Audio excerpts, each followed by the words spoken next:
Nagkakagulo at nagkakasakitan ng ilang netizens para makapanto sa nauusong Money Hunt Challenge ng mga vlogger. Pero sabi ng isang eksperto, problema yan pag ginagawang content ang kahirapan ng mga Pinoy.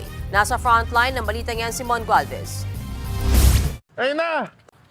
Viral ngayon ang videong ito ng takbuhan ng mga lalaking yan sa gilid ng sasakyan. Sa pagmamadali, nadaganan na nga nilang isa't isa. Ang pinagagawa nila, isang box na may mga nakadikit na pera. Nakuha niya na. Okay, bibigyan ko na lang kayo. Sige, si tatay yung nakauna talaga. Habang sa videong ito, halos magkasakitan ng dalawang lalaki, makuha lamang ang itinagong pera sa likod ng poster sa pader. Pero nagkaayos din sila sa huli. Ang kanilang pinagkakaguluhan, ang nauusong content ngayon ng mga vlogger na Money Hunt Challenge. Naliligo ako. Hindi ko tinitigilan yung kaka-scroll sa'yo eh. Pumasang ka din ako. Pumunta ako dito, naliligo ako. Bakit kita magkakasaya ng oras? Siyempre, magkakapera ako. Ano ko? Ang magkakaibigang ito sa Cabuyao, Laguna, natripang ding i-content ang Money Hunt Challenge. Ano lang po, masaya lang kami sa ginagawa namin, makapag-share ng kahit maliliit na bagay, 200, 300, kahit hindi kami mayaman, at least nakapag-share kami. Isa sa kanila si Efren Banal, aka Kuya JR Vlog sa Facebook. Aminado siyang hindi naman kalakihan ang sinasahod sa pagiging delivery rider. Pero dumating daw yung pagkakataong minsan din siyang nangailangan ng pera at natulungan ng mga content creator. Kaya pay it forward ang kanyang diskarte. Pag may natitira po sa sahod ko, siya ko naman pong i-share din sa mga followers ko. Kasi yun po yung naranasan ko nung nakarang taon na kailangan ko talaga ng pera at saka pambili ng bigas. Sinamahan ko silang magpa-money hunt sa isang kalsada. Tinago nila ito sa ilalim ng mga bato.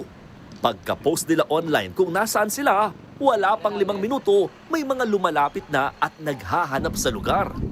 Tig 500 pesos ang mga nakakuha ng pera. Malaking bagay sir kasi bihira kang makakapulot ng gantong pera.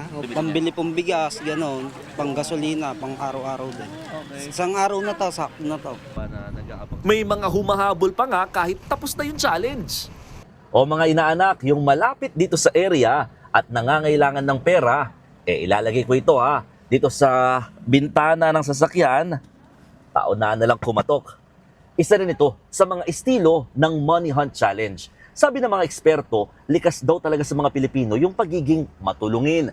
Mas lumakas nga raw ito nung pandemya kung saan mas naunawaan yung pakiramdam ng walang-wala at may kakayahang din na tumulong sa kapwa.